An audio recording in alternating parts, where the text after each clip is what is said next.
Assalamualaikum, halo teman-teman, apa kabar hari ini? Semoga kita semua selalu dalam lindungan Allah Subhanahu wa Ta'ala. Hari ini kita akan mempelajari salah satu jenis teks yang sangat sering kita gunakan dalam kehidupan sehari-hari, yaitu teks prosedur. Nah, simak dan pahami ya, karena materi ini akan sangat berguna, terutama saat kalian membuat karya atau mengikuti langkah-langkah sebuah kegiatan.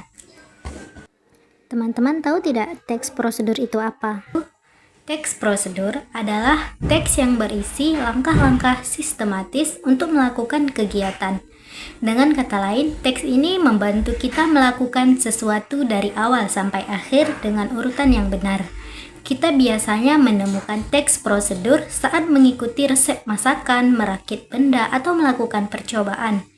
Teks ini sangat membantu agar kita tidak salah langkah dan hasilnya sesuai harapan.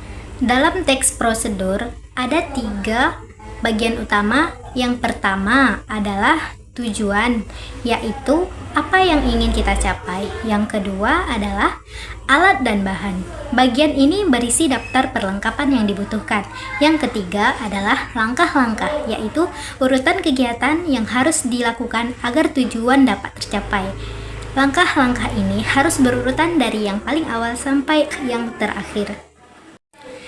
Selain strukturnya, teks prosedur memiliki ciri kebahasaan tertentu.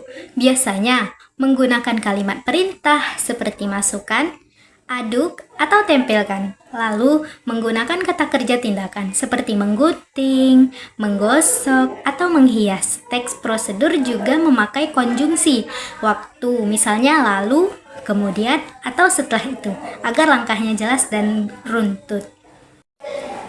Nah, sekarang agar lebih paham, kita akan melihat contoh teks prosedur dengan membuat kerajinan tangan dari barang bekas. Nah, contoh teks prosedur yang akan kita pelajari adalah cara membuat celengan dari botol plastik bekas. Celengan ini bisa kalian gunakan untuk menyimpan uang sendiri, sekaligus membantu mengurangi sampah plastik. Tujuan membuat celengan sederhana dari botol plastik bekas. Alat dan bahan seperti ada di papan tulis ya. Siapkan 1 botol plastik bekas, gunting atau cutter, solasi warna atau kertas warna, lem, dan hiasan seperti stiker atau pita. Langkah pertama, bersihkan botol plastik dan pastikan sudah benar-benar kering. Langkah kedua, buat lubang kecil di bagian atas botol untuk memasukkan uang. Langkah ketiga, bungkus atau lapisi botol dengan kertas, warna, atau solasi agar tampilannya lebih menarik. Langkah keempat, hias botol dengan stiker, pita, tempel sesuai dengan kreativitas kalian. Langkah kelima, pastikan lubang celengan tetap terlihat agar mudah digunakan. Sekarang, coba jawab pertanyaan ini. Mengapa langkah-langkah dalam teks prosedur harus berurutan? Benar, agar kegiatan yang dilakukan berjalan dengan tepat dan hasilnya sesuai tujuan. Dan satu lagi, langkah berurutan membuat siapapun dapat mengikuti prosedur dengan mudah.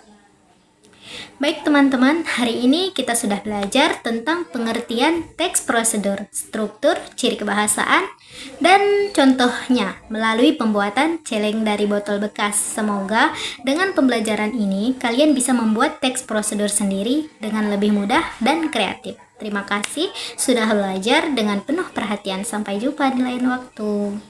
Assalamualaikum warahmatullahi wabarakatuh.